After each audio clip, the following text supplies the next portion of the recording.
कर्जा चुकाने के लिए किसी 11 वर्षीय मासूम को किडनैप करना और उसके बाद किसी पिता से फिरौती मांगना, फिरौती मांगने के बाद उन्हीं के घर वालों, उस 11 वर्षीय मासूम के घर वालों के साथ उसी के बच्चे को ढूंढना जिसको वो कातिल किडनैप किया हुआ है, और जब पिता ने पैसे नहीं दिए तो उसकी हत्या कर देना।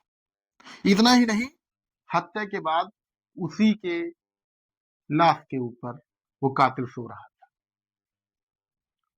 कर्जा चुकाने के लिए एक युवक इतना अंधा हो गया कि उसने सोचा कि किडनैप करके हम पैसे मांगेंगे। उसने वही किया, 11 साल के मासूम को किडनैप किया, उसके बाद उसके पिता से फिरौती मांगी। आखिरकार 3,74,000 पर फिरौती उसकी डन भी हुई, लेकिन पिता जो था वो पैसे का इंतजाम नहीं कर पाया, उसने हल्का सा देरी की और उस 11 वर्षीय मासूम की जान ले ली। दरअसल आज मैं आपको एक ऐसी ही घटना लेकर आया हूं जिसको सुनकर आप अपने बच्चों को संभाल कर जरूर देखें। बच्चों को घर से बाहर नहीं जाने देंगे, बच्चों का ख्याल रखेंगे। नमस्कार, आदाब, सत श्री अकाल। आप देख रहे हैं केजे इंडिया। मैं हूं आपके साथ कोशिश जायसवाल। दरअसल आज मैं आपको एक ऐसा ही मामला लेकर आया हूं।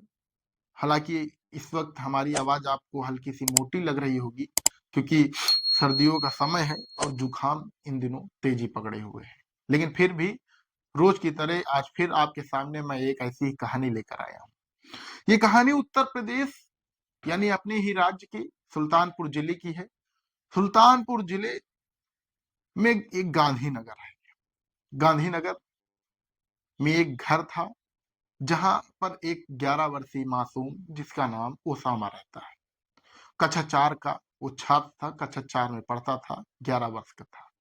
रात 25 नवंबर की रात 8 बजे वो अपनी माँ से कहता है कि माँ मैं बस 2 मिनट में लौट कर आ रहा हूँ। जैसे हर बच्चे अपने घर से कहकर निकलते हैं, बस थोड़ी देर में हम आ रहे हैं, उसी तरह वो भी 25 नवंबर की रात 8 बजे घर से निकला कि माँ मैं बस 2 मिनट में आ रहा हूँ। 2 मिनट बीता, 5 मिनट बीता, 10 मिनट बीता, आधे घंटे बीत गए, 1 घंटा बीत गया। जब ज्यादा समय हो गया तो घर वालों की चिंता हुई और उसके माँ अब उसको ढूंढने निकल पड़ी। जब ढूंढने निकली तो कहीं भी वो दिखाई नहीं पड़ा। मतलब घर के बाहर उन्होंने देखा कि वो घर के बाहर कहीं दिखाई नहीं पड़ा। जब वो घर के बाहर नहीं दिखाई पड़ा तो आस पड़ोस में वो जाकर स्वयं देखी। लगभग 3 से 4 घंटा हो गया। फिर रिश्तेदारी में उन्होंने पूछा कि कहीं मेरा बच्चा तो नहीं, आस पड़ोस में देखा, लेकिन उनको नहीं पता था कि उनके जस्ट जो सामने वाला घर है उसी घर में उसकी बेटी की हत्या हो जाएगी। समय बीतता जाता है, सुबह होती है। ओसामा के पिता जाते हैं जो स्थानीय थाना होता है, वहां जाकर उसकी गुमशुदगी लिखाते हैं।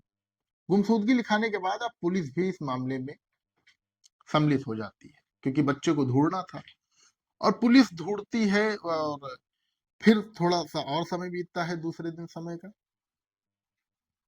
बच्चे 11 वर्षीय मासूम के पिता के पास एक कॉल आती है। एक फोन कॉल आते ही दोनों के होश उड़ जाते हैं क्योंकि वो फोन कॉल उसी बच्चे को जिसने किडनैप किया था उसी ने फोन किया। उसने कहा कि 5 लाख फिरौती हमको दे जाओ और अपने बच्चे को ले जाओ। हालांकि होते करते पिता, जो बच्चे का पिता होता है, वो 3,74,000 पर उनकी डील डन हो जाती है। यानी पिता 3,74,000 उस कातिल को, हत्यारे को देने के लिए तैयार हो जाते हैं। उसके बाद जगह तय होती है कि यहाँ पर आकर मुझको पैसा दे जाओ। अक्सर आप मूवी और पिक्चरों में देखते होंगे कि किडनैपर कहाँ पर बुलाता है, कहीं दूर बुलाता है ताकि पुलिस से वो दूर रह सके। वही काम उसने किया। फिर क्या हुआ कि वो किडनैपर और जो उस मासूम बच्चे के पिता के बीच बातचीत होती है, उसको उनके पिता द्वारा दिया जाता है पुलिस को। पुलिस टीम सर्विलांस के जरिए खोजबीन शुरू करती है, लेकिन अभी तक पुलिस ये नहीं पता लगा पाई थी कि आखिर बच्चा है कहाँ और ये फोन कॉल कहाँ से आया है। पिता जब पैसे इकट्ठा करना शुरू कर देता है और जब ज्यादा देर हो जाता है, समय से पिता नहीं पहुंच पाता है, तो जो कातिल होता है वो कातिल बच्चे की गला घोंटकर हत्या कर देता है। दिन बीत जाता है, दिन बीतने के बाद शाम होती है, वो कातिल उस बच्चे की हत्या कर चुका था। हत्या करने के बाद वो शाम को निमंत्रण जाता है। जब वो रात के 1 बजे लौटता है, लौटने के बाद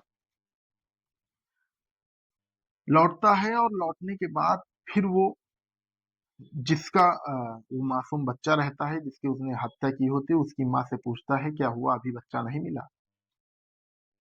तो वो कहते हैं कि नहीं, अभी नहीं मिला। हालांकि दूसरा दिन बीतता है, 6 थानों की पुलिस फोर्स इस गुत्थी को सुलझाने में लग जाती है। उसके बाद पता चलता है कि जिस नंबर से फोन आया था वो नंबर कहीं उन्हीं के मोहल्ले में है। फिर उनके जो मासूम जो लड़का रहता है उसके घर के जस्ट सामने पुलिस जाती है और वहां पर जो देखती है पुलिस उससे दंग रह जाती है। उसको 11 वर्षीय ओसामा का बेड के नीचे उसकी लाश मिलती। लाश मिलने के बाद जो उसकी माँ होती है उसका रो रो का बुरा हाल, पूरे घर वालों का रो रो का बुरा हाल होता है, क्योंकि किसी का एक लौता पुत्र चला जाता है। 11 वर्षीय ओसामा की लाश मिलती है। फिर जो कातिल होता है, किडनैपर आसिफ उर्फ सोनू रहता है, मतलब जो इतने घंटों से बच्चे को ढूंढ रहा था, वही आखिरी में कातिल निकला। तो उसने पुलिस को सब बताया कि मेरे ऊपर कर्जा था और कर्जा खत्म करने के लिए मैंने ये हत्या की। मैंने पैसा मांगा इनसे, पैसा नहीं मिला मुझको समय पर, तो मैंने गुस्से में आकर इनकी हत्या कर दी। और मैं रात भर उसी सोनू को बेड के नीचे और उसी बेड पर मैं सो रहा था। एक कर्जा खत्म करने के लिए किसी 11 वर्षीय मासूम की हत्या हो गई। क्या लोग इतने भी गिर जाते हैं कि अपने खुद के स्वार्थ के लिए किसी 11 वर्षीय मासूम की हत्या कर दी और उसके घर वालों पर क्या बीत रही। हालांकि 6 थानों की फोर्स 35 घंटे बाद बरामद कर पाई, लेकिन उसकी लाश बरामद कर पाई पुलिस, जिंदा उसको नहीं पकड़ पाई। उसके बाद पुलिस आसिफ उर्फ सोनू को जेल भेज देती है। आगे की जो प्रक्रिया है वो पुलिस कर रही है। अब आप सोचिए कि क्या पुलिस 6 थानों की फोर्स इतनी कमजोर थी कि बच्चे को जिंदा नहीं पकड़ पाई? क्या सर्विलांस टीम इतनी ढीली थी कि बच्चे को जिंदा उस फोन को तुरंत नहीं पता लगा पाई?